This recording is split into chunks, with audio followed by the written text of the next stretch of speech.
I used to be really, really religious, to the point where I would go to these camps. And these camps were sometimes a little erratic, I think is the correct word. And they would do things like they taught you to speak in tongues, and people spoke in tongues a lot. Like a lot. We didn't know this going into it, but my pastor was just like, yeah, we're going to go to camp, and it's going to be a good time, and we've heard lots of good things about them, and you know what, we're going to do it. And it's like, all right, sounds good.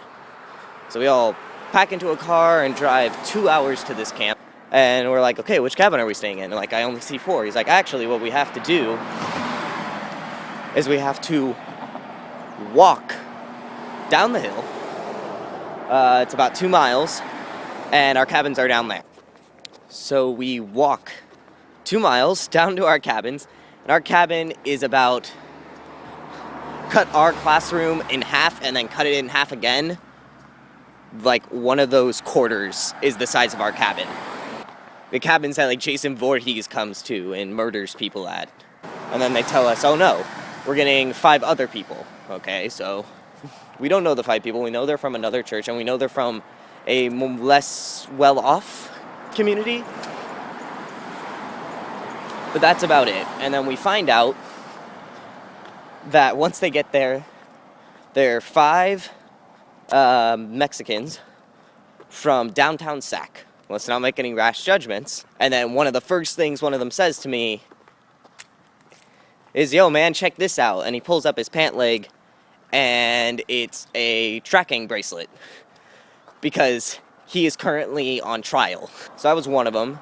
And then the rest of them, we just called Carlos. We had the guy with the tracking bracelet, and we had Carlos. But the big thing that happened was, at one point during the camp week, my friend got his wallet stolen. And we're like, okay, we're talking to all the guys that are at our church. We haven't consulted any of the Carloses yet. And we're like, okay guys, if any of you stole the wallet, let us know now. Like, any of us. Like, this isn't funny if it was one of you guys. So, none of us did. So finally, we have to consult the pastor who was in charge of the Carloses.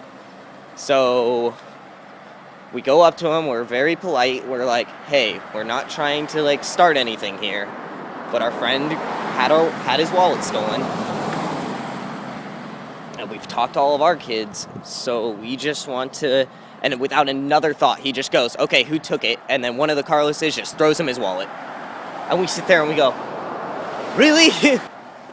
Other than that, we had no problems with them at all. They were great guys. They all had a really good time at camp. They all ended up converting to Christ. It was a really good time. It was just that first part, that very first part, that we got off on the wrong foot.